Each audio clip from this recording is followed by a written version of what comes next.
Om Namo Bhagavate Vasudevaya. Om Namo Bhagavate Vasudevaya. Om Namo Bhagavate Vasudevaya. Narayanam Namaskritya Naram Chaiva Narottamam Devim Saraswatam Vyasam Tato Jayam Udirayat Anashtaprayeshu Bhadreshu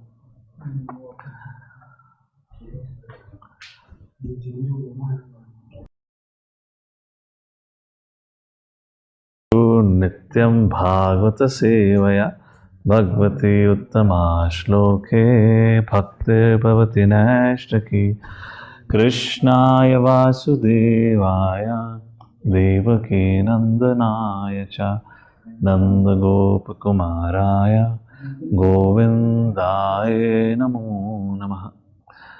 Om Ajnanatimirandasya Jnananjana Shalakaya Chakshurun Militam Yena Tasmai Shri Gurave Namaha.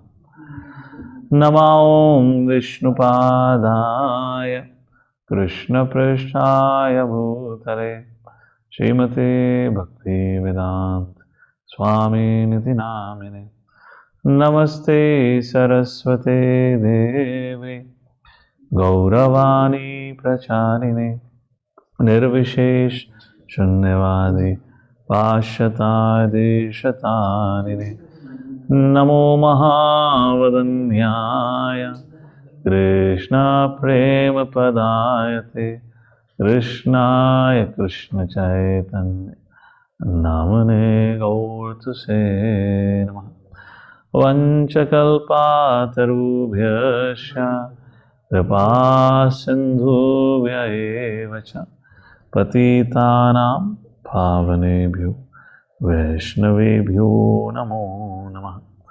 Hey Krishna Karuna Sindhu Dinabandhu Jagatpate Gopesh Gopika Kanta Radha Kanta Namostate Tapta Kanchana Gaurangi Radhe Vrindavaneshwari Vrishabhanu Sute Devi Pranamami Hari Priye.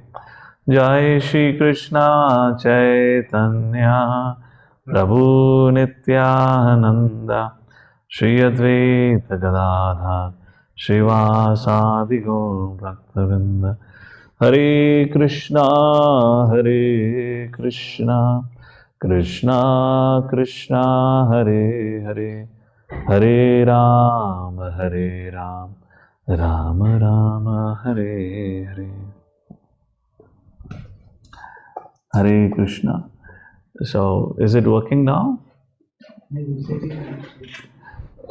Fine, there is a little technical glitch. Nonetheless, I'll start with our discussion for today and hopefully things will work out. All right. So, welcome everyone. Today onwards, we are going to start with second canto of Srimad Bhagavatam. And some very, very interesting discussions are going to happen now.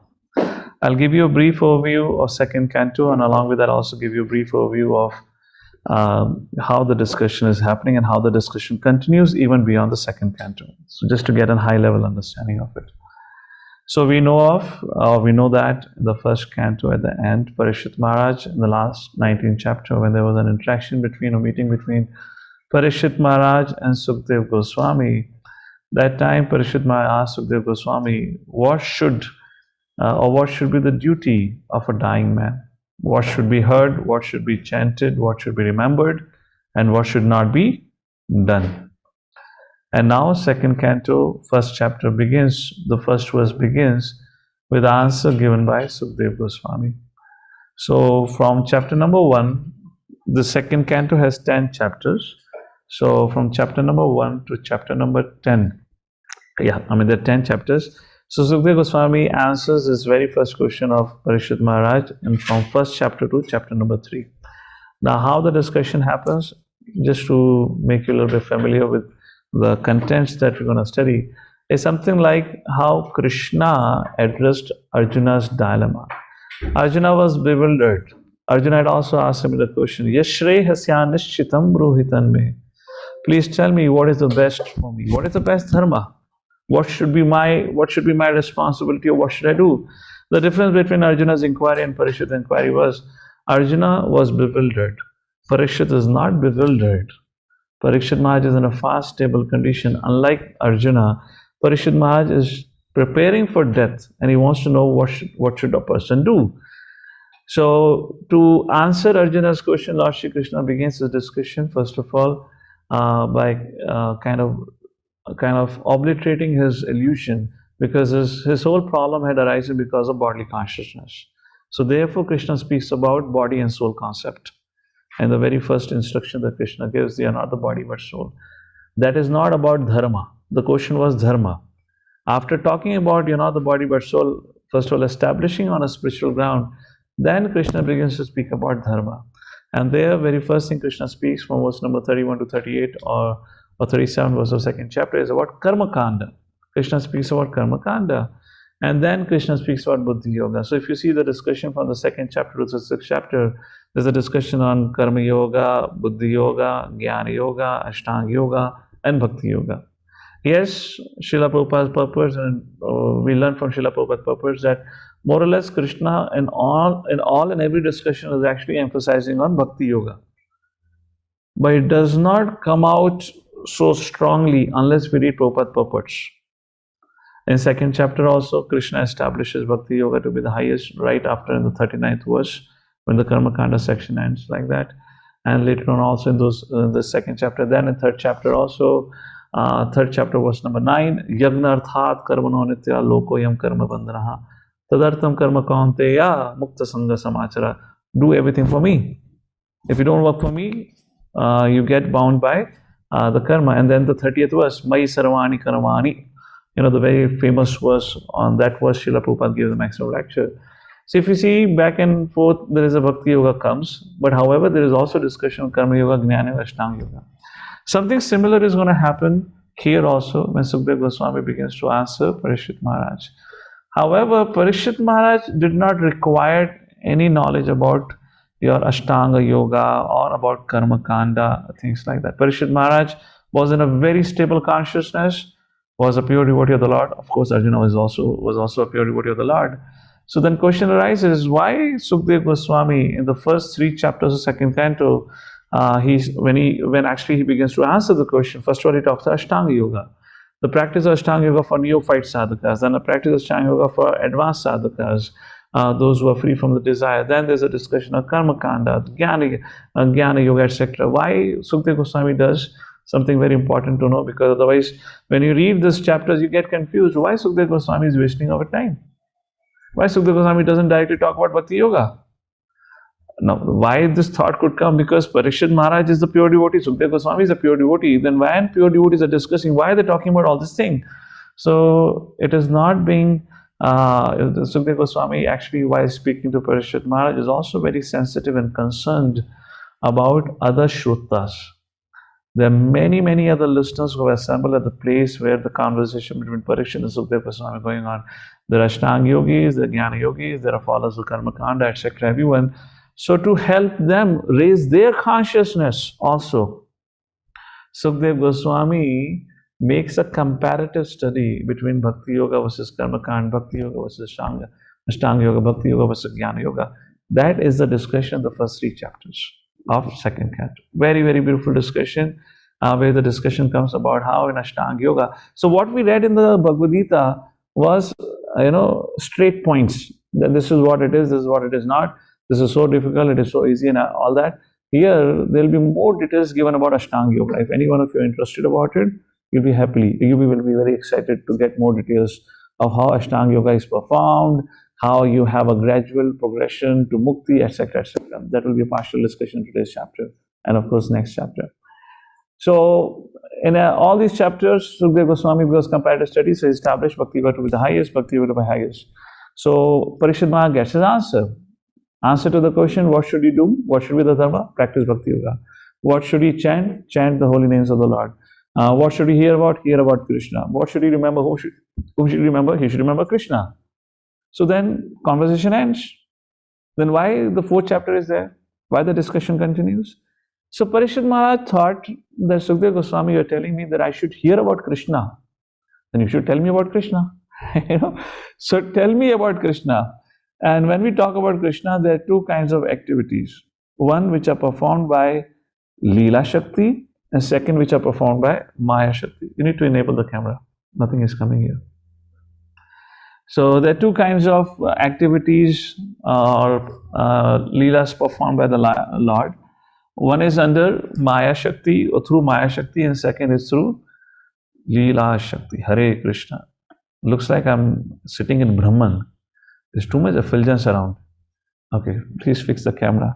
Okay, Hare Krishna. What was I saying about? So Leela Shakti is the pastimes which happen in Vaikuntha or Vrindavan. And when Lord Shri Krishna descends to this material world, the same Vrindavan appears. So all the pastimes of Krishna in Vrindavan, Mathura, Dwarka are performed under Leela Shakti, which are described in 10th canto. So Parishad Maharaj wanted to ask about the pastimes of Leela Shakti. However, and this is the beauty, this is what actually a devotee means. Prabhupada makes this point again and again in Bhagavatam. Devotee does not discriminate between Krishna of Vrindavan and Krishna of Kurukshetra. As much as the devotee is eager to hear about Krishna of Vrindavan, so much so devotee is eager to hear about Krishna and Kurukshetra. Devotee is eager to hear about Krishna, that's all. That's the whole point. So here, Parikshit Maharaj, before he asked a question about the pastimes of Leela Shakti, he asked a question about Maya Shakti. How Lord Shri Krishna manifests. Maya Shakti means this material world, which means the creation of this material world. How did the primary creation and the secondary creation take place? That is the question. Sarga and Visarga. Sarga means elemental creation. Elemental creation is something like, our creation can be compared to the preparation of fetus in the womb of the mother. It's just like husband and wife comes together. That process is a primary creation. And then what happens within the womb of the mother is a secondary creation. So just to help you a little bit understand this technical subject. So this is what is the question asked by Parishad Maharaj. And then Sukadeva Goswami, to answer this question, quotes a conversation between Narad Muni and Brahma. And that discussion goes from 4th chapter up to 7th chapter, where Sarga is being described in detail, not in detail, in brief, by Sukadeva Goswami, quoting the conversation between Narad Muni and Brahma, where Brahma tells Narad Muni, Narad, you are asking, I am the Supreme Lord, and why I am still meditating? Let me tell you, you know everything, but yet you have asked me. I am not the Supreme Lord, I am a construction engineer hired by Krishna and Company. All right? So Krishna and Company is a construction company who have hired me to build this material world. I am the secondary creator who is provided with all the resources by the Lord.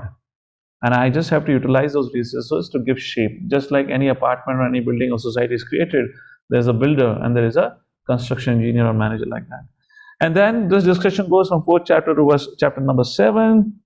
And when the Sarga and Visarga has been briefly discussed, then comes the last section of this 2nd canto from chapter number, literally from 8 to chapter number 10, where Parishit Maharaj asks series of questions which can be classified into 2 categories. First, relationship between Jiva and Ishvara. Why Jiva is born, why Jiva comes to this material world, how Jiva, who is spiritual, gets a material body, etc. So very interesting questions. And also about karma, prakriti, how this material creation functions. That's the second set of questions. And these around 10 to 12 questions which are asked by Parishad Maharaj in the 8th chapter of 2nd canto forms the basis of your complete 12 cantos of Srimad Bhagavatam. That's what happens from your 3rd canto to the 12th canto, the answers to it. So Sukadeva Goswami begins to answer Parishad Maharaj's question, again quoting a conversation which happened between Brahma and Vishnu, where the first handshake of this creation happened between Lord Vishnu and Brahma. So since the time I read it, I became inspired to handshake with the devotees also. At least with my peers, I shake my hands. The handshake happened between the Lord and the Lord and the Brahma.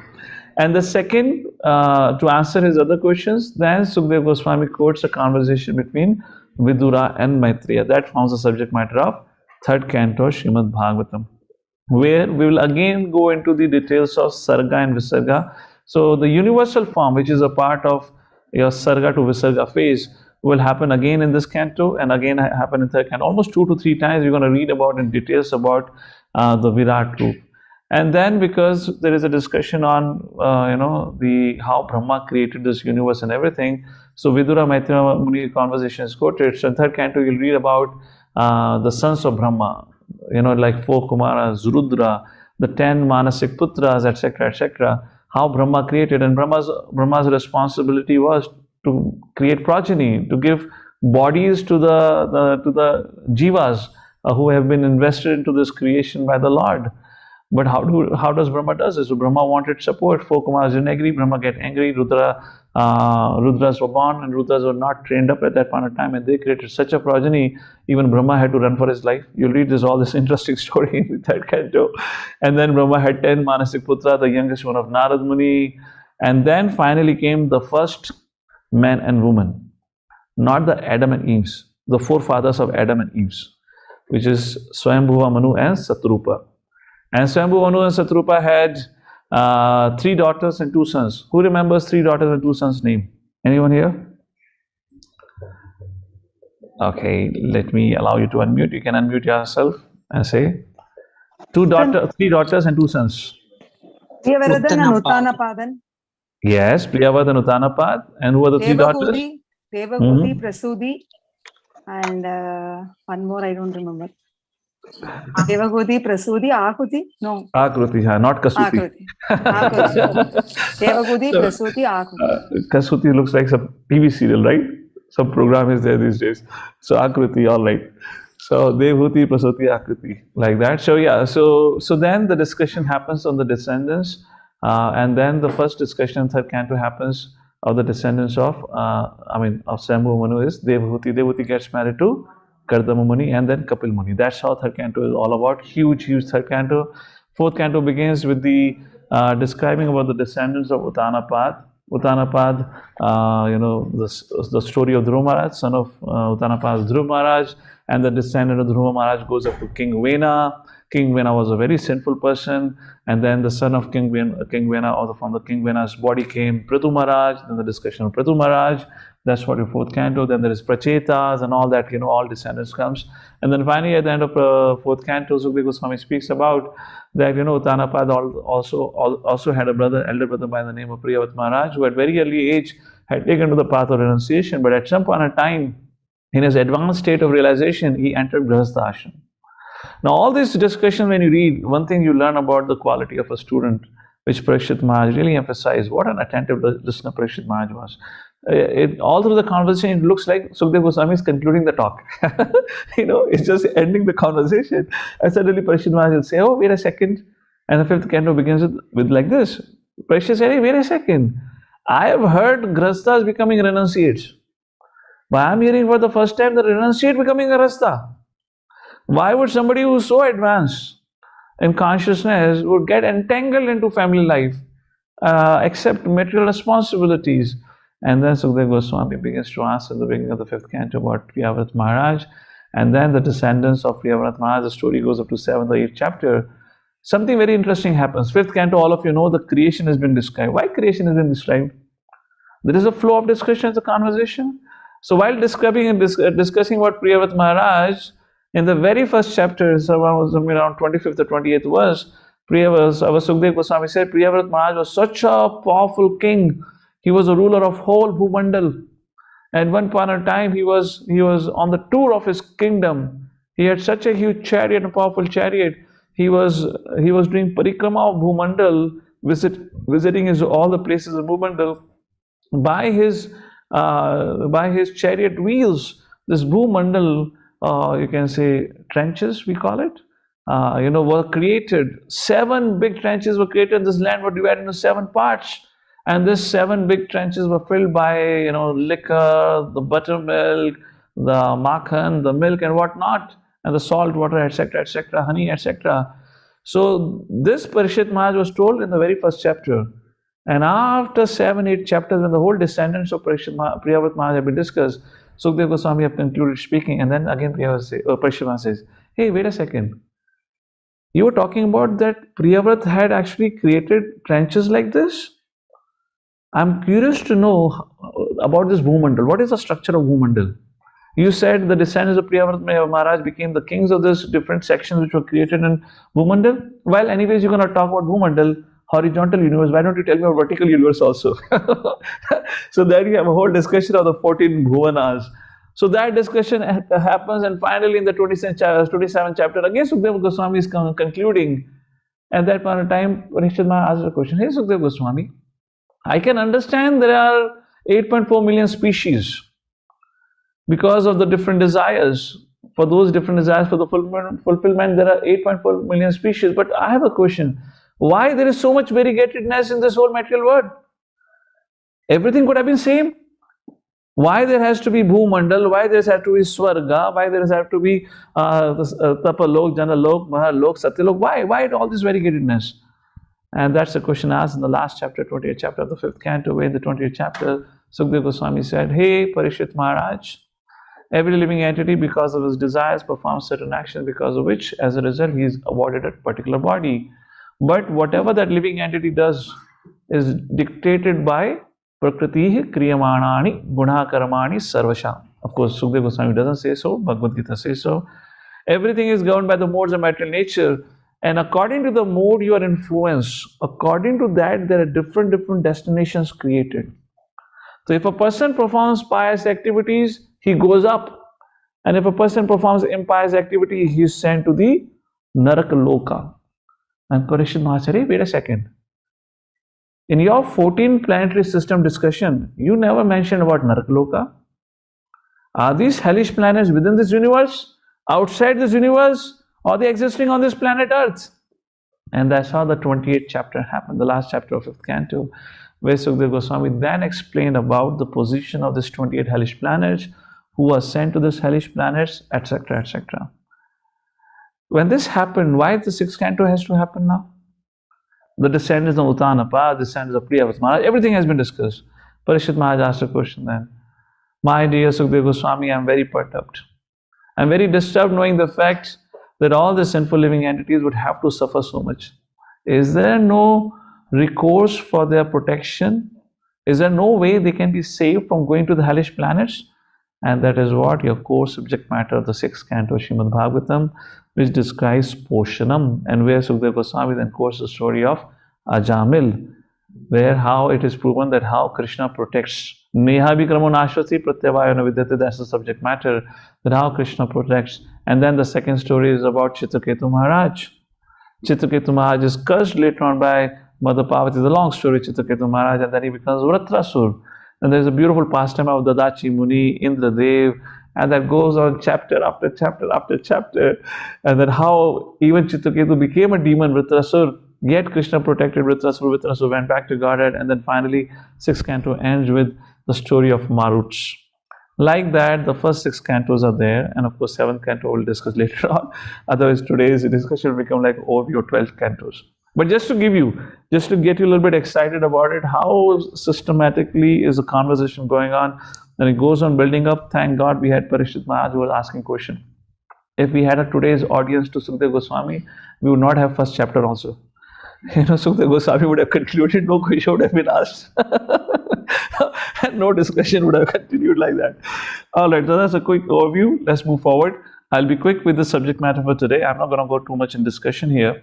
We'll in brief talk about this chapter. So this chapter, the 2nd canto, 1st chapter, has 39 verses. And this we can study, we're going to discuss in 3 parts or 3 themes. So this chapter can be divided into 3 themes. First is actually not up to verse number 6, we can take it up to verse number 11. So the first theme is aim for highest bliss. That is what Sukdev Goswami discusses. So, as I said, it begins with Parishit Maharaj's question about what is the ultimate duty. And now Sukdev Goswami answers. Very first thing Sukdev Goswami does is he glorifies the question. He says, what a question, what an inquiry. Variyane shate prashna. In Hindi, something is very good. You say badhiya, right? Variyan, badhiya prashna. So I'm just helping you a little bit become familiar like that. Variyane shate prashna krato lokahitam. What a fantastic question you have asked, Parikshit Maharaj. The question is beneficial for everyone. Not only I say so, Atmavit Samataha Pumsam, those who are self-realized, even they say so. Shrota Vyadishu Ya Paraha, and it will bring about great success to whoever hears the subject matter of this inquiry that you have made to me. So, the chapter 1 starts with the invocation Om Namo Bhagavate Vasudevaya. Please do read the purport. Prabhupada talks about the importance of chanting the holy names, and Prabhupada explains who is Vasudevaya. And now in text 1, Sukdev Goswami congratulates Parikshit Maharaj for an important inquiry. So this is something very important in itself. You can say as a lesson or learning for ourselves. We should ask appropriate questions to a spiritual authority. You see through the conversation of Arjuna and Krishna, very appropriate questions are asked. And we discuss about this appropriate inquiry when we discuss the 4th chapter, verse number 34. Tadvidi pranipatena pariprashnena sevya upadeshanti te jnanam. So the inquiry that you should make should be on spiritual subject matter. Inquiry should not be on when would I get married, would I get a good job, etc., etc. That should not be inquiry. I remember I was myself a witness of an inquiry made by a disciple to in this case, disciple to a guru. Of all the inquiries what disciple could make to a guru, this was the most phenomenal inquiry that I've ever heard. And the inquiry was where, generally you don't get time of such great personalities. When you got a time, this person asked something very interesting. He said, Guru Maharaj, I'm being very troubled. What's your problem? Every morning I get up and I chant. I prepare myself for chanting. My chanting is really disturbed. Oh, really? What disturbs your chanting? Guru Maharaj, my phone rings continuously. What should I do? No, you need a spiritual master to answer this question. For God's sake, switch off your mobile phone. Keep your mobile phone in another place. So I mean, everyone was stunned. The inquiry was so profound. Even Guru Maharaj was stunned what to answer to this question. So I'm just making a point here. We have to be a little bit careful of what inquiries are made. Like here, Sukdev Goswami is glorifying the question. Yes, very appropriate question have been asked like that. And then from text number 2, Sukdev Goswami begins to talk about first, what we should not hear about or whom we should not hear about. Like that is the discussion begins. So let's take a look. Text number 2. What should not be chanted, heard and remembered? Shotavyadini Rajendra Narana Santi Sahasrasha Apashyatam Atmatattvam Graheshu Grahamedinam. Shotavyadini Rajendra, O Raja, O King, Shotavyadini Narana Santi Sahasrasha. Sahasrasha means thousands and thousands. There are thousands of subject matters to be heard. For whom? Graheshu Grahamedinam. Graheshu, one who is attached to family life, he has thousands of subject matter to discuss and to be heard about. Why? Apashyatam Atma Tattvam. Apashyatam. Pashyatam, to see. Apashyatam Atma Tattvam. One who does not understand the spiritual significance or the importance of human form of life. He has thousands of subject matter to discuss and hear except for Atma Tattvam, except for self-realization. So, Grahamedi, there are two kinds of householders, Grahamedi and Grahastha. Grahastha, ashram. Ashram means, Prabhupada writes in one of the purports, ashram means a place where spiritual culture is practiced. Ashram means a place where the worship of deities happen, where there is a place for worship of God, Nitai, Jagannath, Baldev, Subhadra, Shishirada, Krishna, like that. That's called an ashram, where spiritual culture is emphasized and practiced. What is Grahamedi? Now, Medhi word is a very interesting word. What does this Medhi word means? So in Goshalas, you would have seen, or in old, those who have bulls and cows, you would have seen generally bulls are tied. You can leave the cows, but bulls are generally not left free. The bulls are generally tied to a pole. So that thing is called as Medhi Stambha. The Stambha, Medhi Stambha, the bull tied to a pole is called as Medhi Stambha. So now a householder is called as, who is attached to family life, is called as Graha Medhi, which means a householder who is tied to the house. Which means who cannot think anything outside of his bodily consciousness. How to protect my house, how to protect my family, how to do enjoyment, how to enjoy my senses more and more. Graha Medhi, which means who's stuck in the house, who cannot think outside of it and has thousands of subject matter to discuss. That's the point. And the greatest subject matter for such people are the economic development, subject matter on sense gratification, enjoyment, etc., is what Prabhupada talks in the purport. Now, what is the lifestyle of such a person? A lifestyle is not so much fascinating, but Sukadeva Goswami talks about. Let me give you a disclaimer. You're allowing to hear from a brahmachari, not this brahmachari. I mean to say Sukadeva Goswami. So, sadhu means to cut. Sadhu means heavy. So the very first instruction, the words that Sukadeva Goswami is going to speak, is really going to cut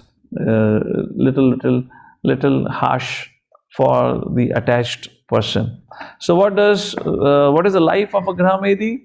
Sukadeva Goswami says in third verse, Nidraya hriyate nakatam. Nidraya hriyate nakatam. Nakatam is night. In the night he sleeps.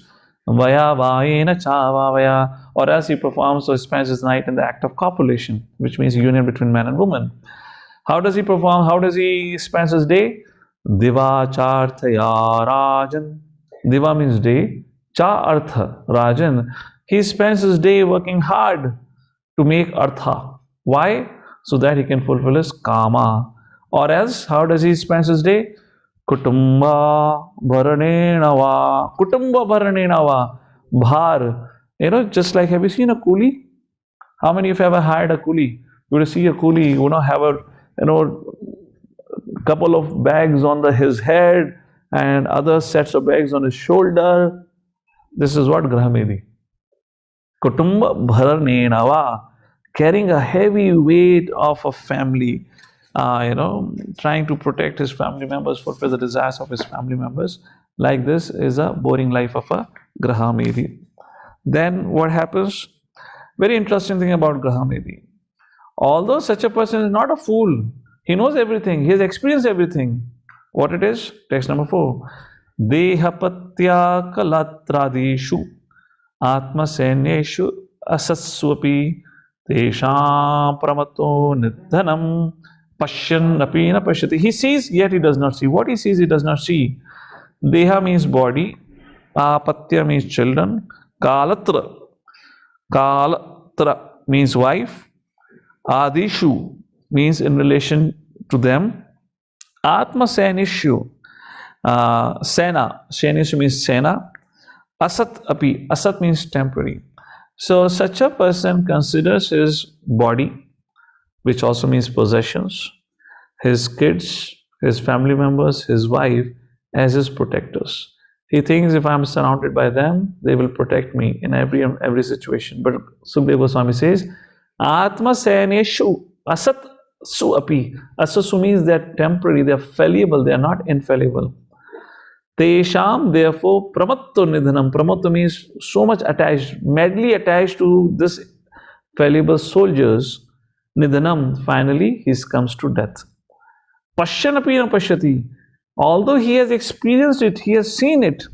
What does it mean by he has experienced, he has seen it? Just like Yudhishthira Maharaj was asked, what is the most astonishing thing in this world? And Yudhishthira Maharaj said, Ahani ani bhutani gacchantaya malayam sheshasthavram ichanti kimasharya mataparam. I believe mataparam, right? Well, maybe I'm skipping the last 2 words. But Kimasharya, Mataparam. Yeah, for me, the greatest astonishment, correct. What is the greatest astonishment for Yudhishthira Maharaj? This is one of the concluding questions asked by Yama or the Yaksha when all of the 4 brothers had died. At that point of time, this question was asked. He said, the most astonishing thing for me is at every moment person dies, yet this person thinks I will not die. Pashyati, pashyanapina pashyati. He has seen. that no family member is able to protect anyone. Forget about family member. Even if in your family member there are family members of doctors, nobody can protect. Just like one of our senior leader is an initiating guru. I had to visit a hospital once to meet a family member. And when the owner of the hospital, the CEO of the hospital got to know such and such sadhu had come, he was an atheist. So he thought, let me go and confront the sadhu on the subject matter of existence of God. So he came to meet with the sadhu and confronted, said, you say God exists? Where is your God? I am the God. I save the lives of the patient here. And you believe God exists? So we have Mother Dr. Gayatri. So she is also a doctor, but of course she is a devotee doctor. She's not going to have this doubt. So the person said, so you say God exists, but I am the God here. I save the life. Where is your God? Then devotee said, oh really? So you're taking the credit of saving the lives? Let me ask you a question. Does ever any patient die in your hospital? So he was stunned. He said, yes. What kind of question is this? Sometimes people do die. And now the sadhu wrote, so you are the killer. If you think you can save the life, so it means you are the killer of those patients. And now the doctor understood. Yeah, when I cannot save the life of everyone, if I cannot save the life of everyone, how can I take a credit that I saved the life of somebody? If I take the credit of saving the life of somebody, then I should definitely be beaten up when I'm not able to save the life of others, which means I have intentionally killed other. So like that the person understood. So pointed, Pashyalapina Pashyati, everyone sees, even the doctors cannot promise that will save your life. Even the doctors cannot save their own life. So what about the lives of others? That is a point. Grahamedi thinks nothing is going to happen to him. My family members, my position, everything would protect me. They don't see the end approaching. So text number 4, this was, the question comes. What should be done? How can we gain freedom from these miseries, from this state of existence? So then Sukadeva Goswami, after discussing about what should not be done, how we should not lead our life, makes a conclusion. Tasmad, whenever you read Tasmad, Tasmad means therefore. Now the subject matter is concluded. Tasmad Bharata Sarvatma Bhagavan Ishvaro Hari Chotavya Kititavyascha Smartavyascha Ichchata Bhayam. Parishit, you are asking me what should be heard, what should be chanted, what should be remembered? Therefore I conclude, Bharata Sarvatma Bhagavan Ishwarari. We should Shrotavya hear, Kitavya chant, Smartavya remember. Who we should remember? Bhagavan Ishwarari. If you remember the Lord Shri Krishna, if you hear about Krishna, what will happen? Smartavyascha Ichchata Abhayam. You will become free from all kind of fear. Now, it's very interesting. Please understand, Parishit Maharaj is on his deathbed. Now, can there be any greater fear than death? The greatest suffering in this world is fear. Fear, constant fear. Those who are studying in college, they are fearful, would they get a job? Those who are in job, they are fearful, would they remain in the job? Those who are not married, they are fearful, would they get married? Those who are married, they are worried, would their marriage continue? There are abundance of fear, isn't it? Those who don't have kids, they are fearful, would they have a kid? Those who have kids, they are fearful about the well-being of their kids. The problem continues. So here Sukadeva Goswami says, Smartavyascha Ichchata Abhayam. If you want. So fear is the greatest cause of our suffering. Therefore, Vitaraga Bhaya Krodha. Krishna repeats this line twice in Bhagavad Gita. Vitaraga, give up. Raga, attachment, because of which what happens? Bhaya and Krodha manifest. When you are attached, Krodha will be there. Krodha, if somebody causes any harm to it, anger will come, and simultaneously fear will come. So that's the point here. So as long as person is situated in bodily consciousness, as long as person is not hearing about Krishna but only hearing about politics, sociology, subject matters of entertainment, sex, and edification, he would remain in bodily consciousness, he'll continue to suffer. That's the point here. So how do we get freedom from suffering? How do we become freedom? How do we gain freedom of fear? Hearing about the Lord. And then Parikshit Maharaj concludes by saying, so what is the perfection of life? Because Parikshit Maharaj is at the brink of his or the brink of death, about to quit his body, 7 days remaining. So Sukdev Goswami says, Etava Sankhya Yoga Bhyam Swadharma Parinishtaya Janmalabha Paraha Pumsamante Narayana Smriti. Only that person's Janma, human life, is successful. Who? Sankhya Yoga Bhyam. Either that person has got perfect knowledge of matter versus spirit, Sankhya Yoga. Yogabhyam, maybe that person has got perfect knowledge in mystic yoga. Swadharma Parinishtaya, maybe that person is following his Varnashram Dharma perfectly. Janmalabha Paramam, but the life's perfection can only happen Ante Narayana Smriti, when at the end of life person can remember Lord Narayan. Only that case, in that situation, the perfection of life occurs.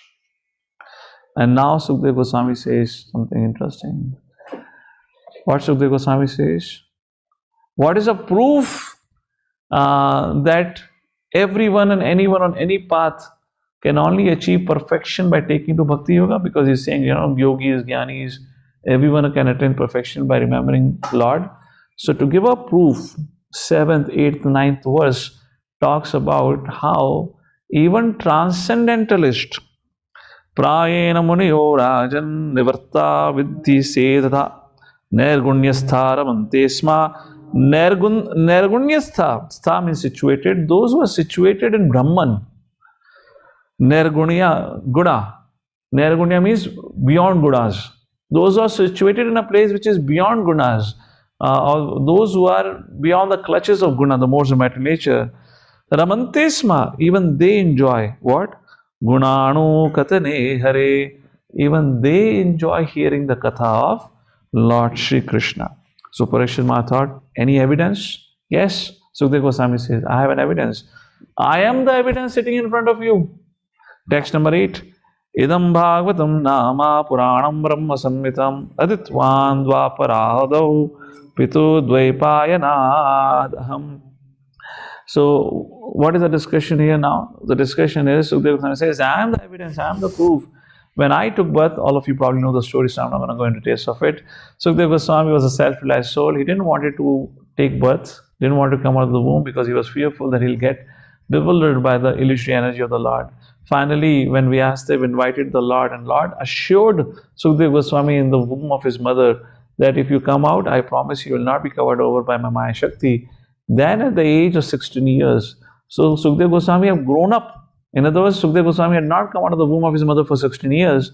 And then Sukdev Goswami appeared from the womb of his mother. As soon as he took birth, he left. And you know this famous pastime, Sukdev Goswami is going ahead and Vyasadeva is running behind. And Vyasadeva could not locate Sukdev Goswami. So Vyasadeva was very disturbed. Oh, my son, he left. I had a great hope. He should be the one who should be actually the he should be the one who should become the proponent of Bhagavatam philosophy. So he sent his disciples out in the forest to go and sing the verses of Srimad Bhagavatam. And when they went out in the forest and loudly began to sing the verses of Srimad Bhagavatam, just like the snake gets charmed by the sound of the veena, not veena, what do you call it? That device. Kya kehte hain? Beam. Something, that instrument. Just like the snake gets charmed and comes automatically to that place, similarly, Sukdev Goswami, although self-realized, when he heard the beautiful narrations of Lord Shri Krishna pastime, got attracted, and the devotees, like singing the glories, went on to the direction of ashram, and Sukdev Goswami, following the devotees, ended up in the ashram of Vyasadeva, and Vyasadeva instructed the whole science of Srimad Bhagavatam to Sukdev Goswami, and that is what the discussion in the verses 8th and 9th to explain. Where in 9th verse it says, I was attracted. Parinishchitopi nirgunya. I was fully realized in nirgunya. Uttama shloka leelaya. Yet, Uttama shloka leelaya. Uttama shloka means Krishna leelaya. I was attracted towards the leela of Lord. Grahita chet rajarshi. Grahita means being attracted. Chitta, also conscious, not chitta, cheta, with attention. Akhyanam yad adhitvan, and then he says that I learned this whole science from my father, Srila Vyasa. Very beautiful point Prabhupada writes in the purport.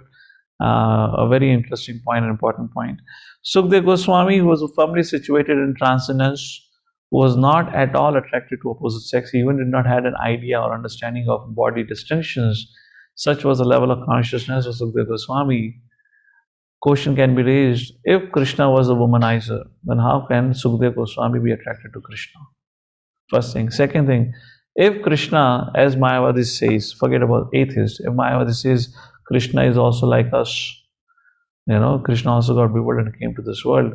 If Krishna was also like us, then somebody who is beyond the modes of material nature, why would he get attracted to Krishna? So Prabhupada makes a point in the purport, because Sukdev Goswami getting attracted to Krishna proves the divinity of Krishna. You get the point? Connection has proved. Because divinity of Sukdev Goswami is proved, he was fixed in transcendence.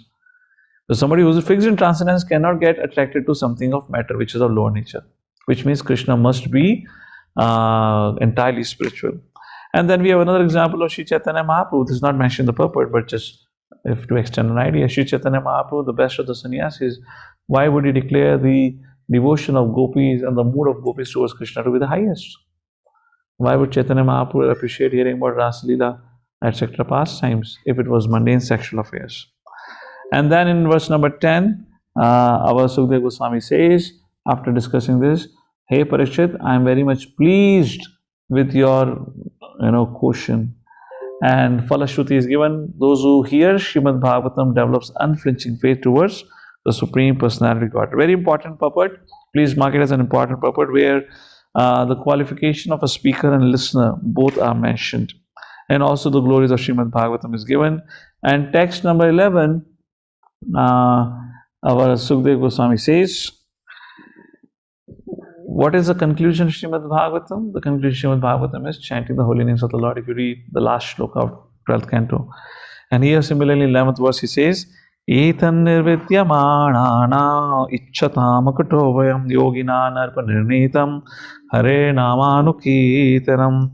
Nirvidyamananam, those who are completely free from all material desires, ichchatam, those who have all material desires, akuto bhayam, those who are free from all kinds of material fear, yoginam narvanitam, those who are best of the yogis, narnitam, which means, O king, narnitam, let me establish the truth for all of you.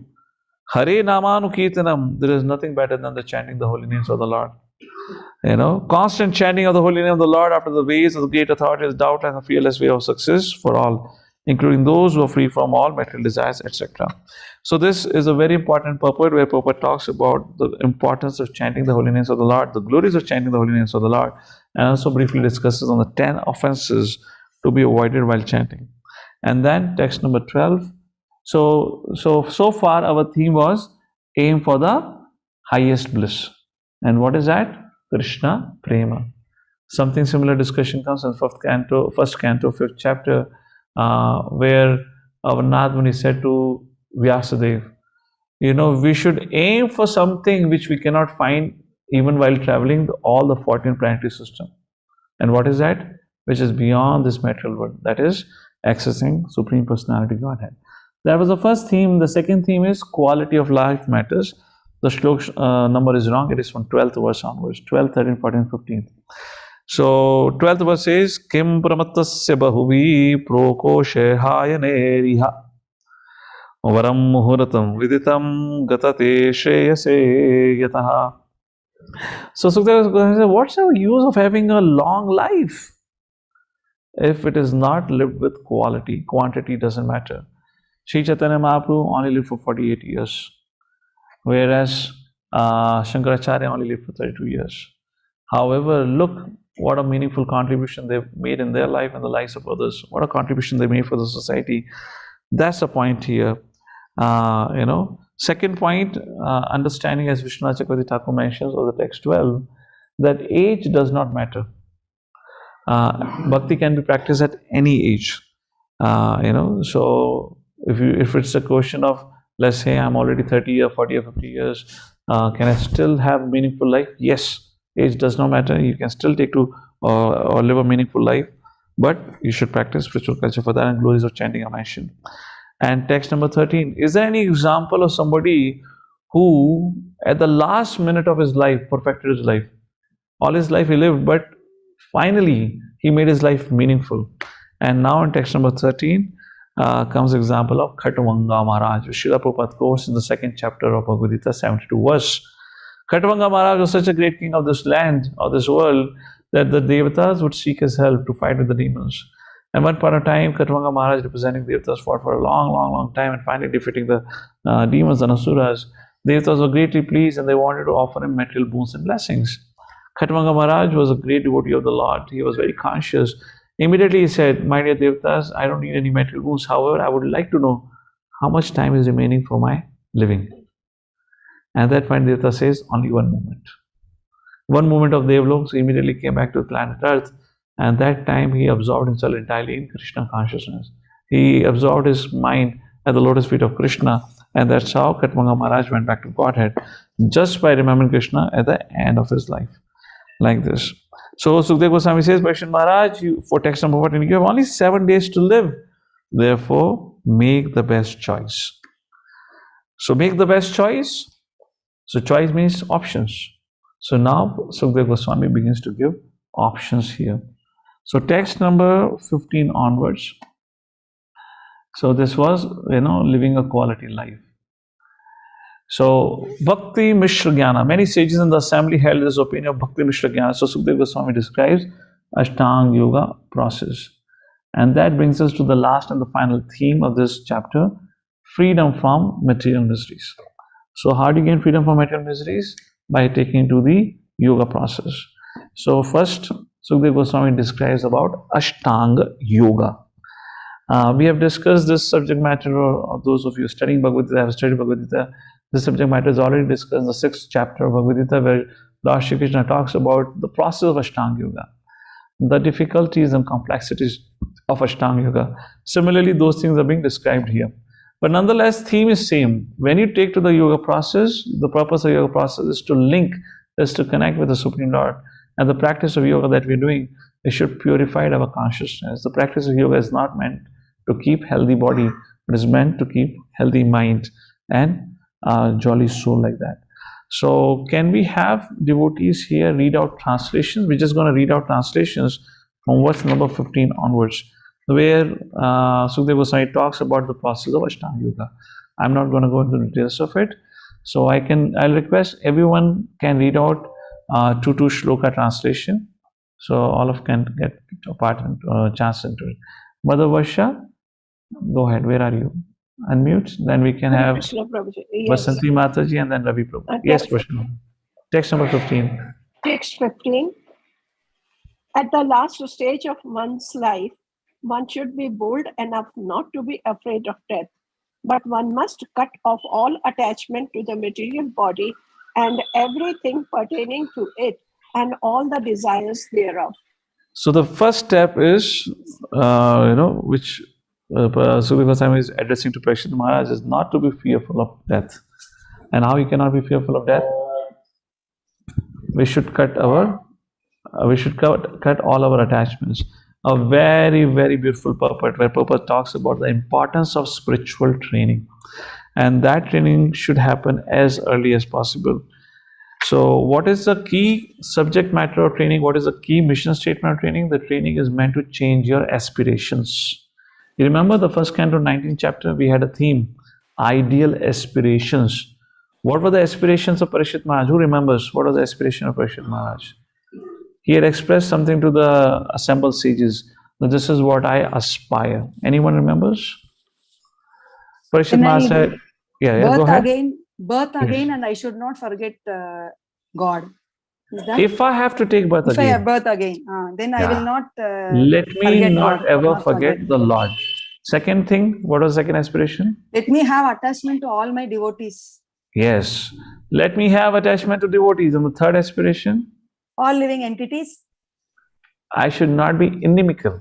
I should be friendly to all living entities. Friendly with all living entities. Yeah, these are the 3 aspirations that Parikshit Maharaj expressed. So training is supposed to give us these aspirations. Training is supposed to change our consciousness. That's the point Prabhupada mentioned the purport. Mother, where is this? Mother Varsha, you were 16. reading. Yes, 16. Go ahead. Yes. 16. One should Now, leave home and so practice. now the preparation for Ashtanga Yoga is being described. Please go ahead.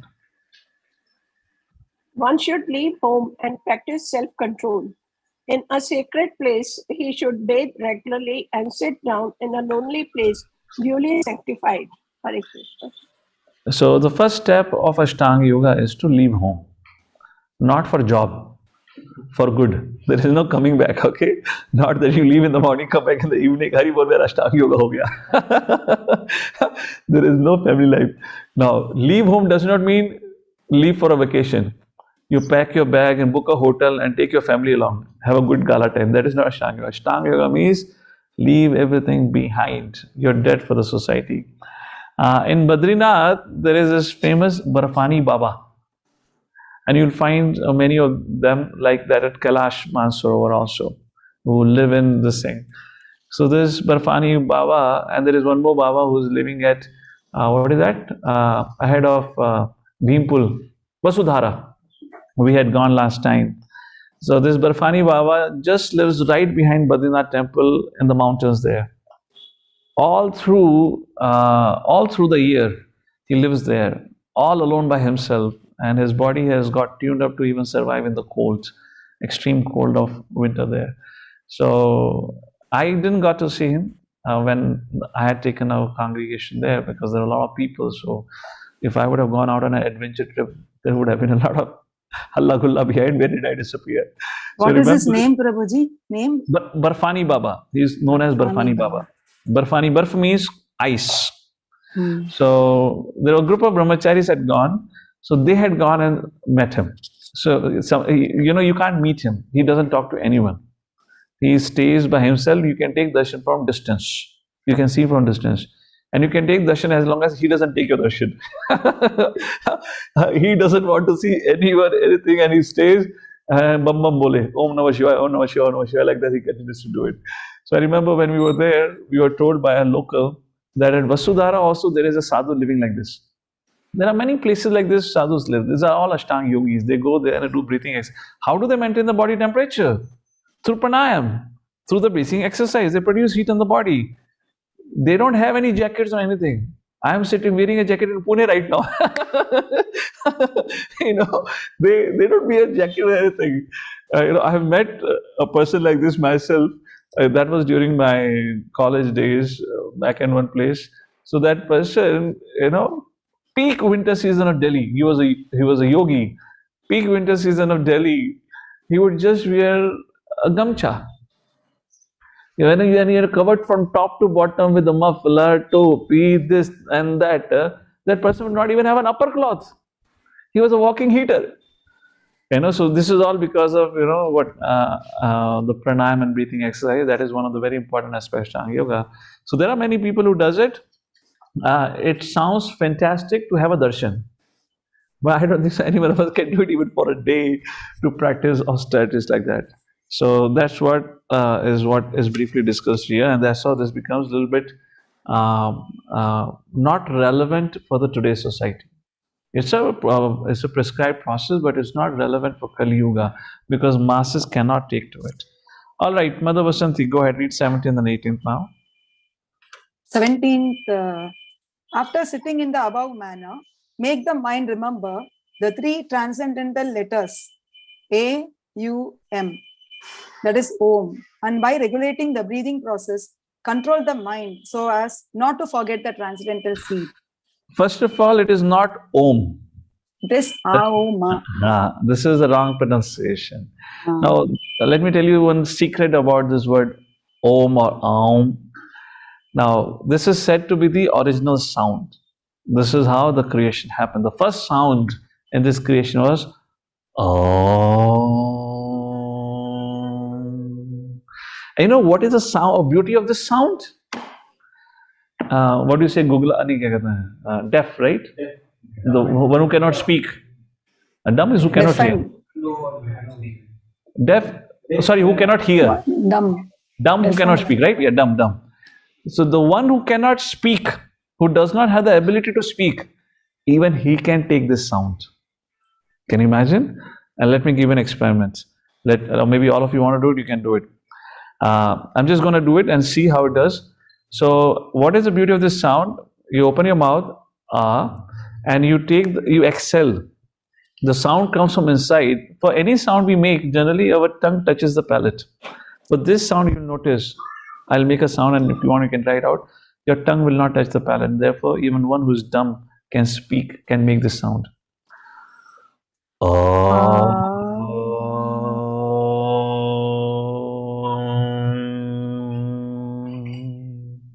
It's actually a breathing exercise.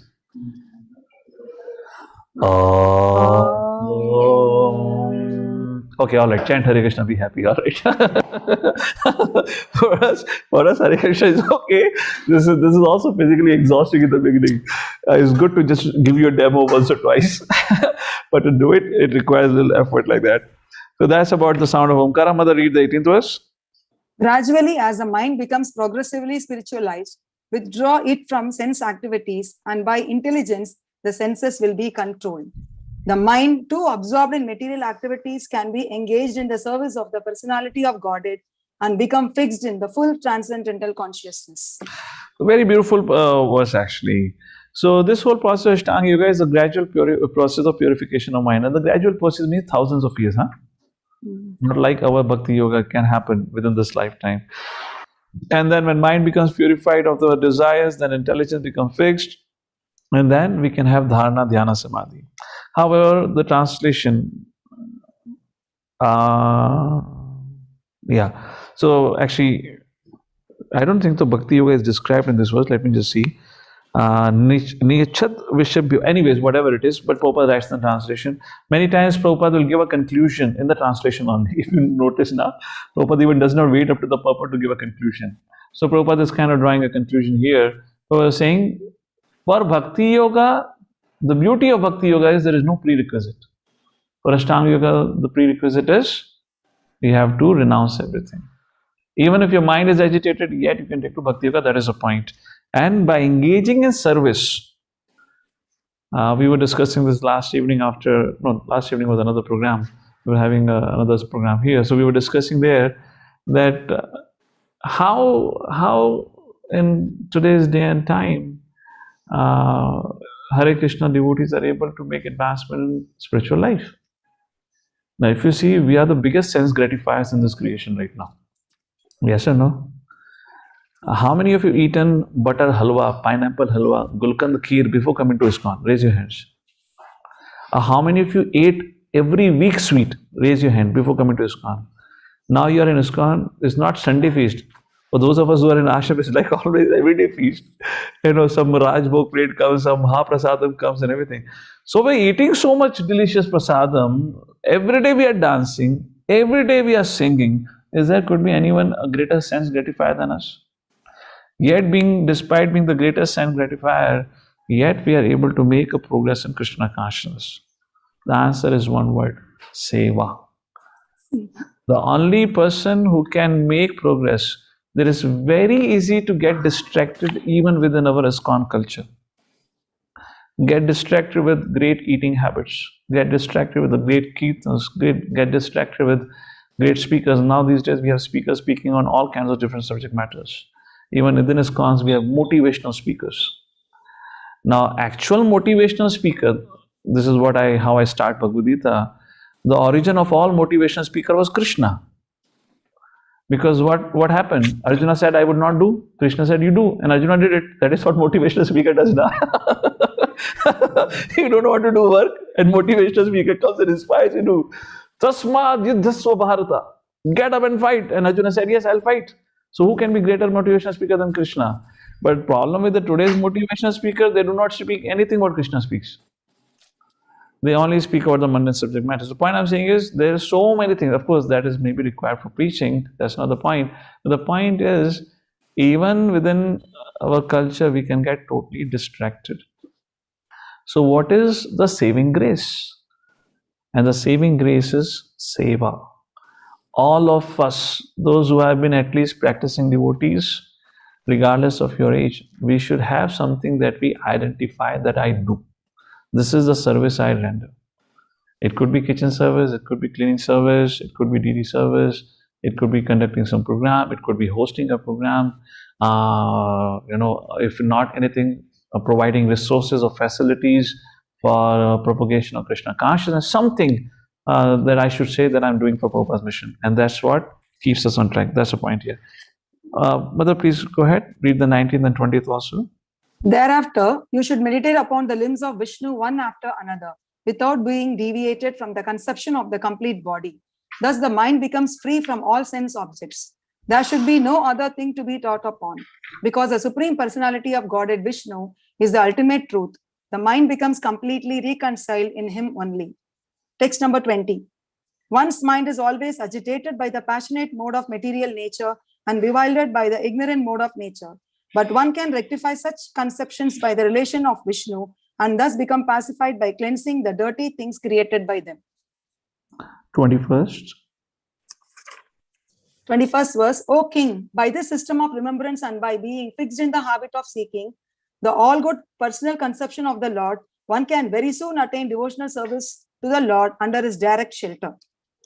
Very beautiful purport. The very first time Prabhupada writes in the purport, success of mystic performance is achieved only by the help of a devotional attitude.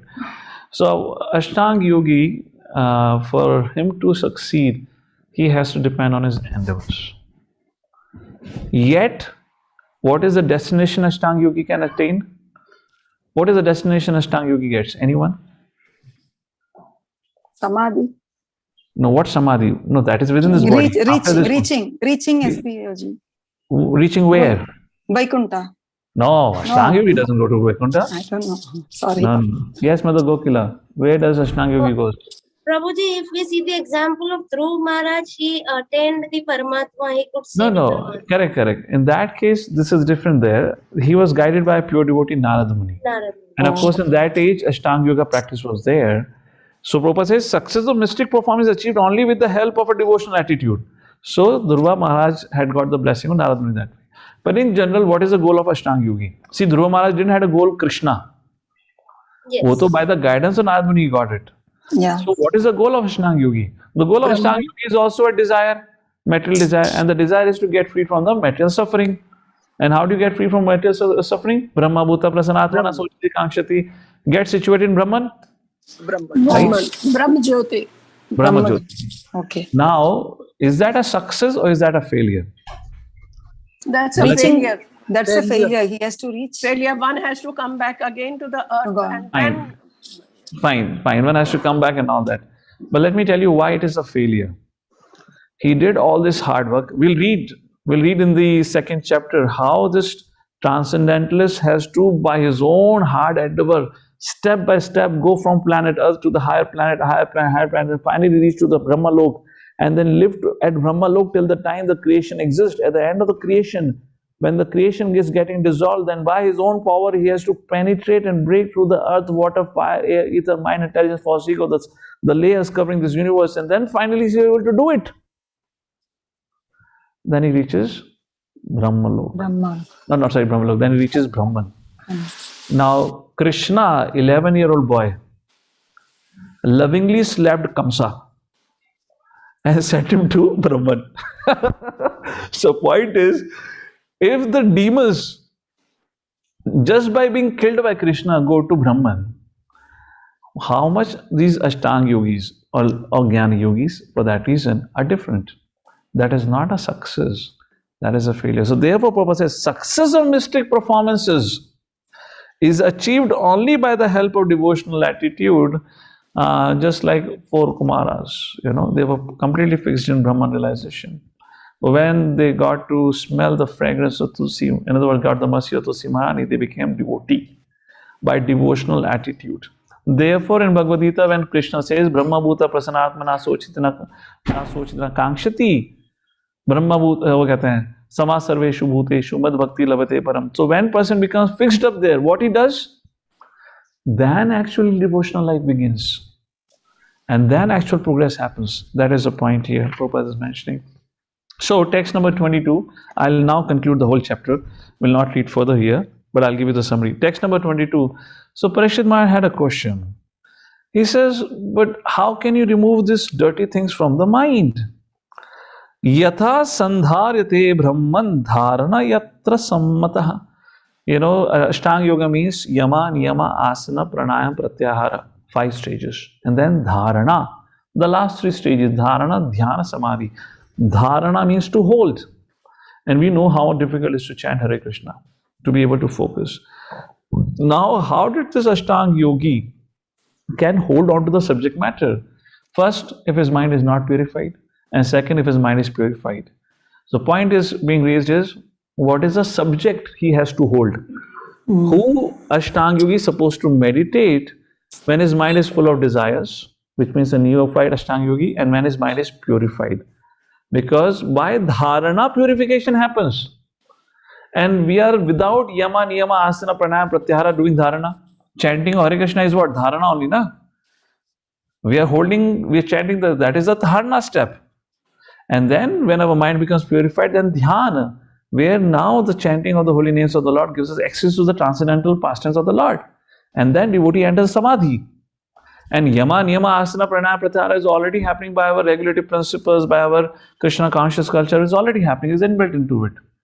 So that is what Parikshit Maharaj asked the question. So how to Purushasya Manomalam?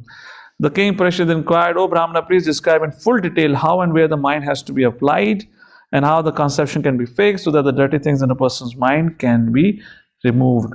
A very, very important inquiry again, how to remove the dirty things of the mind. And then 23rd verse onwards to verse number 39, Sukdev Goswami begins to answer this question. I'll show you a slide now and I'll summarize from the slide deck. So how it can happen? Parikshit Maharaj says, Sukdev Goswami first talks about a neophyte yogi. So how does Ashtang yoga process functions? Yama, niyama, asana, pranayam, pratyahara, then dharana.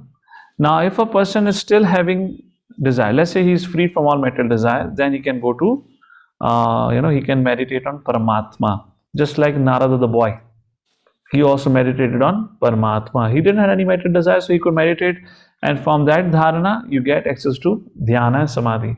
But somebody has a lot of material desires, still have material desire, which is attached yogi, then his dharana ashray cannot be Paramatma, because Paramatma cannot be seen. For such a person who is so much still enamored by the material desires of this world, he need to see Lord in this creation.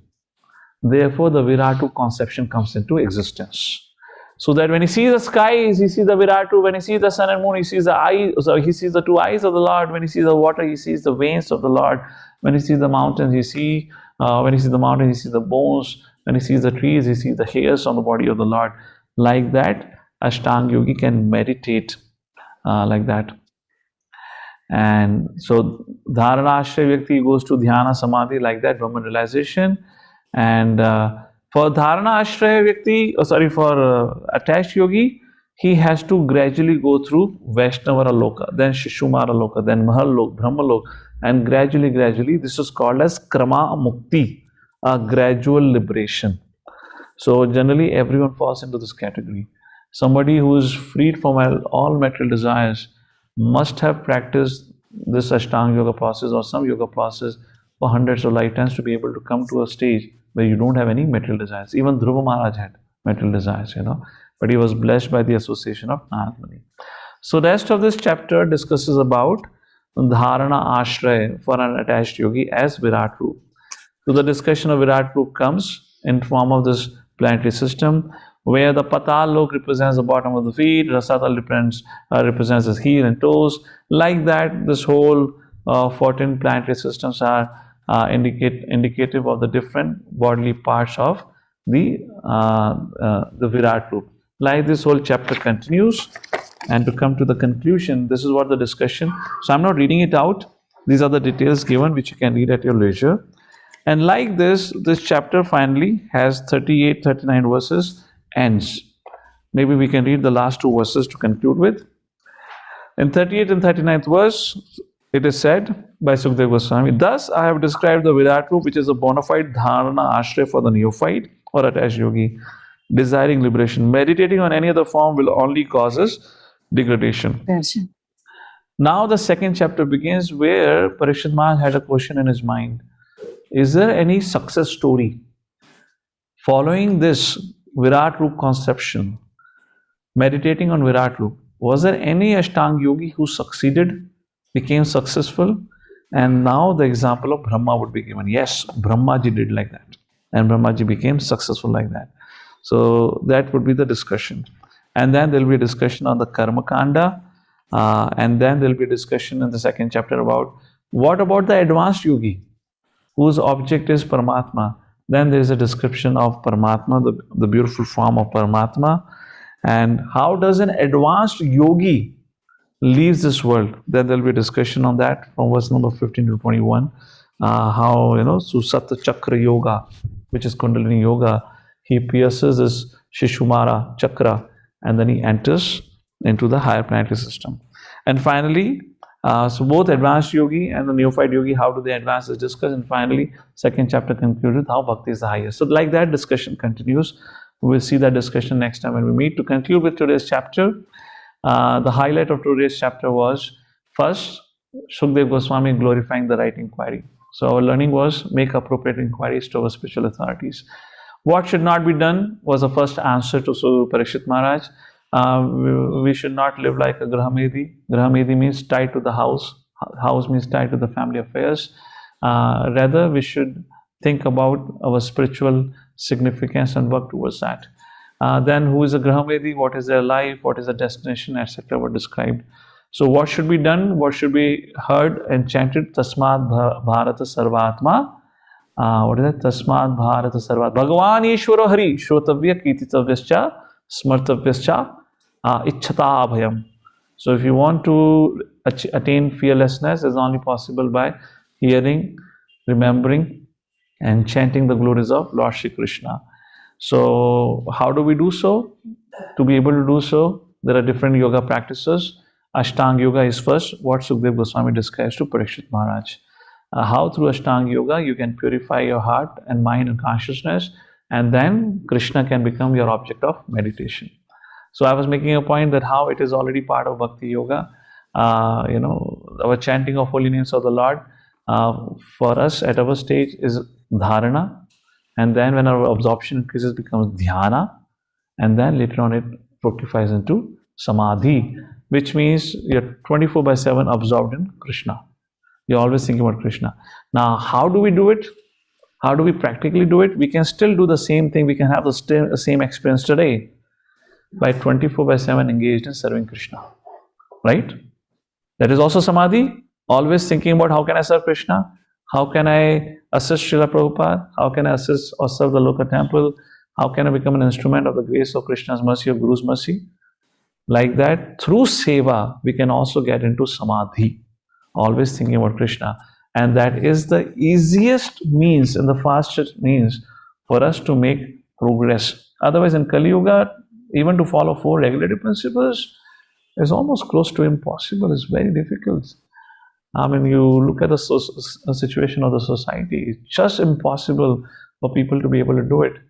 And it's not that all of us have come from a very good Gurukul Vedic culture background. Some of us could have been, but not most of our ISKCON audience is not from that background. But why people who get connected to ISKCON are still able to take to the challenge of following 4 regulative principles? Not only take to the challenge, they even take a vow in front of a guru that lifelong I'm going to follow 4 regulative principles. Not an easy thing. Chanting 16 hours of Hare Krishna Mahamantra every day. That's the beauty of the process that Srila Prabhupada has given. Srila Prabhupada has given us a practical way of following and living by the rules and regulations.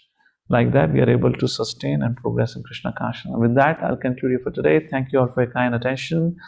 Jagadguru Srila Prabhupada ki, Srimad Bhagavatam ki. Jai. Any questions or clarification? Yes, Mother Varsha, unmute yourself. Hare Krishna, Prabhuji, Dandavat Pranam. Prabhuji, when I see this picture, I was just going through the incarnations of the Lord. Here, the incarnation of Shri Chaitanya Mahaprabhu is not given. Why so, Prabhuji? Where? There is a picture, Matsya Avatar, Matsya incarnation, then Lord Kurma, then Varaha. Because Narasimha. Chaitanya Mahaprabhu is not an incarnation. Chaitanya Mahaprabhu is Krishna. But here also the Krishna is given. You're talking about this plate? Ramchandra. Yes, Prabhuji. Yes, Actually, this is Dasa Avatar, which have been discussed in the first canto, third chapter. Correct. There are 20 avatars we talked about. See, Chaitanya Mahaprabhu's discussion when it comes, Chaitanya Mahaprabhu is Channa avatar, is an hidden avatar. Chaitanya Mahaprabhu did not appear as God. Chaitanya Mahaprabhu performed his leelas as a devotee. Lord Shri Krishna acted as the Supreme Lord. To be dancing with, how many gopis were there in Ras Leela? Okay, let me tell you. Jiva Goswami talks about what is the population of India? 125 crore. You know how many gopis were there in Krishna in Ras Leela? 100 crores. So, who can manifest such kind of pastimes? I know what was the duration of the night of that Ras Leela? The day of Brahma. The day of Brahma was like this. Now, Lord Ram manifested his supremacy. Lord Shri Krishna manifested. Narasimha Dev really did in a very categorical style of a hero. He appeared as a hero, smashed the demon and went away. Like that. But Chaitanya Mahaprabhu didn't do any of these things. Chaitanya Mahaprabhu appeared, see how he could have performed his pastimes as a devotee if he was clearly mentioned. The Chaitanya Mahaprabhu or the Lord in Kali Yuga will appear as Chaitanya Mahaprabhu. Think about it. Not possible. Just like imagine Yashoda Mai, twice Krishna showed her the universal form. And the first time when Krishna was drinking sucking the breast milk. Very beautiful thing happened. Krishna had just sucked the milk. Small child, he's been fed, and then he yawned. Okay, Mama, mera diet ho gaya, main sone ja raha hu. He yawned. And when he yawned, at that time it is mentioned how Mother Yashoda saw the whole universal form. And as you know, the second universal form, the whole creation she saw when the mud eating pastime happened. So at both the times when this happened, Mother Yashoda got confused about Vatsalya Ras, and she immediately went into awe and reverence. So imagine how we could have had Chaitanya Mahaprabhu here as a Supreme Personality of Godhead wandering around. He could not have accomplished what purpose he came for. So that's how it's been described. 10th canto, there's a detailed discussion on Chaitanya Mahaprabhu's incarnation. For example, there is a verse, maybe I can give you the reference right now. I don't remember the Sanskrit of it. It'll take me a time. Or while discussing, I'll see if I can find out. In the verse, it is said, actually this happened. This comes in the chapter where our Kananta, who did the Namkaran for Krishna? Garga Muni. When Garga Muni did the Namkaran, name giving ceremony, that time he tells Mother Yashoda that the Lord appears in different avatars. And you know what he says? Let me just pull out, because you've asked for it. Now I can find out the reference very quickly, because this is in the Namakaran ceremony. Meeting of Nanda and Vasudev. I believe there only in this chapter only comes now. This chapter, jubilation, Gokul protecting. No, where does it comes? Of our name giving ceremony, killing of Putana Trinavatra. Okay, Lord Krishna shows universal form. Okay, 1 second, I'll just search the translation only. I'm skipping the chapter number. Red. Green. The Lord appears. Wait, why is not coming? Translation, right? Translations only. Green. Okay. Red incarnation. Okay. Is it Fine. from the 11th canto? No. This one, 11th canto. There is 11th canto. Krishna Varnam Vishakash. No. That's about not this, which I'm quoting. The verse I was trying to quote, where actually, where our Garga Muni actually gives an indication. He says Lord appears in a red color, in green color, and in golden color. Yeah. So Yes, I have read that. in the previous ages, Lord has appeared in those two colors. And now Gargamuni has Krishna in his hand who was not in golden color, who had a blackish color. Blackish color means the color of the rain cloud. So which golden color Gargamuni is talking about? So That is Chaitanya Chaitanya Mahaprabhu. Mahaprabhu. That's Chaitanya Mahaprabhu. That's the reference there. If you read the commentaries of Acharya, Prabhupada gives a very detailed commentary there also. And we can see the same discussion in the 11th canto Srimad Bhagavatam. Maybe it comes in 11th canto reference. 1 second. Red. I'm not able to find. Forget it. Okay, that's a point here. Anything else? Thank you so much, Prabhuji. Dandat Pranam. Yes, Mother Yagya. Hare Krishna Prabhuji. Thank you so much for such a nice lecture. My question is, so when in Ashtang Yogi he achieves his goal, like when we were discussing it's Brahma Jyotir or being in that Brahman. So what attracts the mercy of a devotee like Narad after that? Oh, wonderful question actually. That is also discussed in the third canto, 5th chapter, the last set of verses where prayers of elemental devtas are mentioned. Their devtas make this prayer describing the glories of the devotee, that how devotees are so kind. How they are kind? They make themselves available by traveling and wandering around amongst the common people and by speaking about Krishna. So there it is mentioned, a very important purport is there. Who get attracted to Krishna? To get attracted to Krishna, Prabhupada says, the person has to be inoffensive. Impersonalist, if that person is offensive, then he cannot get mercy of Lord. Now in the case of Dhruv Maharaj, he was not offensive. In the case of four Kumaras, they were not offensive. The four Kumaras didn't knew Dhruv Maharaj had not done anything, 5-year-old boy, he had not blasphemed the Lord or something. So there will be a very beautiful discussion happens, offensive versus inoffensive, very table pe rakhe third canto ligana. And there's a very beautiful example Prabhupada brings into that purport actually. Just yesterday afternoon only happens to be that I was reading it. Just because next week I have a whole week lecture on third canto only. So I was kind of reviewing that. Very beautiful purport where Prabhupada makes a comparison between two personalities. And two personalities were Nalkuvera and Manigriva. Now, yes, Prabhupada makes, this is verse number 45, third canto, 5th chapter, verse number 45. O great Supreme Lord, offensive persons whose internal vision has been too affected by external materialistic activities cannot see your lotus feet, but they're seen by your pure devotees, whose one and only aim is to transcendently enjoy your activities. So here the purport is about offenders fail to see the Lord, and Prabhupada gives an example. A hunter, received the mercy of Narad Muni, and he became the devotee of the Lord.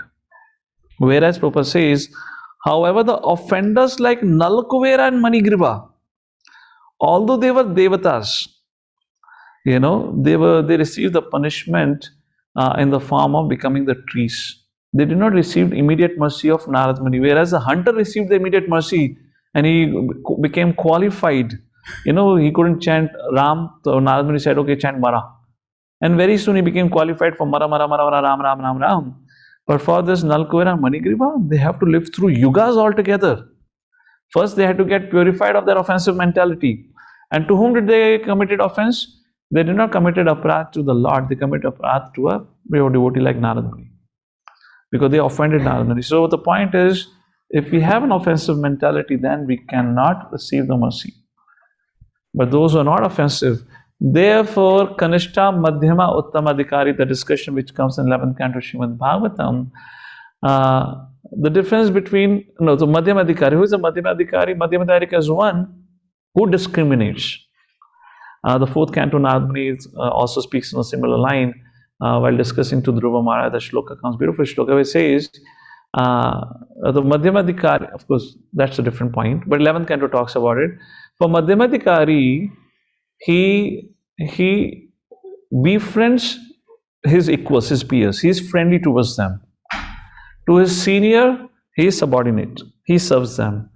But for his juniors, he gives compassion. So when these juniors are mentioned, who are the juniors? Those who are non-envious. They can be atheists, but if they are non-envious, to such people, he gives compassion. Those who are envious, he maintains a distance. And Nectar of Instruction talks about the same concept. 5th verse of NOI. Krishneti yasya giritam manasadriyeta dikshasti chitpanirtibhischa bhajantamesham susrushaya bhajana vijnanam ananyamanya nindadishunya hridam psitasangalabdha. There Srila Rupa Goswami says, Krishneti yasya giritam manasadriyeta. So let's say within the devotee community or amongst devotees in general, you find somebody who is not acting appropriately, but yet he is chanting the holy names of the Lord. So how we should behave? We should offer respects through mind, but maintain a distance. Who should we go and embrace? Nindadi shunya hridam ipsita sangalabda, the one whose heart is completely purified of finding faults in others. Such a person means a pure devotee, uttamadhikari. Such a person, we should go and take association. We should associate with such personality, and then Madhyamadhikari, we should touch our head on the ground and offer respects. Who is a Madhyamadhikari? According to this verse, one is engaged in the devotional service of the Lord and is not committing aparadh. Like that, the subject matter is. Hare Krishna. I took you into a circle. I don't know if you got that. Okay, the verse is 10th Canto, 8th chapter, and verse number 13. Mother Varsha, to your question. Our Gargamuni 10.8/13. Your son Krishna appears as an incarnation in every millennium. Please read out the purport later on, not now.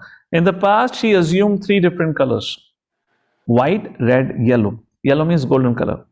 And now he has appeared in a blackish color. In another Dwaparika Yuga, so that is mentioned. So 11th Canto talks about in which Yuga Krishna appeared in which color. So 11th Canto has that. I don't have reference. I can give you reference those who want to read. That's a section where Krishna Varnam Tusha Krishnam. This verse comes now. This is one of the concluding verse of that section. There in that series of verses it is mentioned in Satya Yuga Krishna appeared in red colors in such form. In Treta Yuga in this color in this form, green color like that. That's all is mentioned. So here it is mentioned, Gargamuni is saying your Lord has appeared white, red, yellow. When did Lord appear as yellow? That is only the golden complexion. That is Chaitanya Mahaprabhu. All right? Hare Krishna. Thank you so much. Hare Krishna. Anything else? Hare Krishna Prabhuji. Yes, Mother. Dandavat Pranam, Manjari Devi Dasapur from Chennai. Prabhuji, this is from 11th Canto, 5th chapter, 32 verse about Krishna Varnam. In the age of Kali, intelligent person perform congregational chanting to worship the incarnation of Godhead, who constantly sings the names of Krishna. Although his complexion is not blackish, he is Krishna himself. He is accompanied by the associate servants, weapons, and confidential companions. So, Prabhuji, I found it, so I thought I just... No. This was not the verse I was talking about. This was even I remembered it. I have it memorized. There was a verse which talks about. I was trying to come to this Gargamuni's verse that I quoted just now for 10th Canto, where he gives a reference that Lord has appeared in different colors. And this is the series of verses from the 5th chapter. This is one of the concluding verses where it is mentioned how Lord, in what form and what colors he appears in different ages. And of that concluding verses is Krishna Varnam Tusha Krishnam Sangopangasa Pashadam Yajantehi Yagna Sankirtana Pray Yajantehi Sumedasa. That's a verse where the Lord has taken a golden form is mentioned. Alright. So thank you everyone for your kind attention. We are over time by a lot of minutes now. It was too good. Hare Krishna. Hare Krishna. Jagadguru Srila Prabhupada ki. Jai.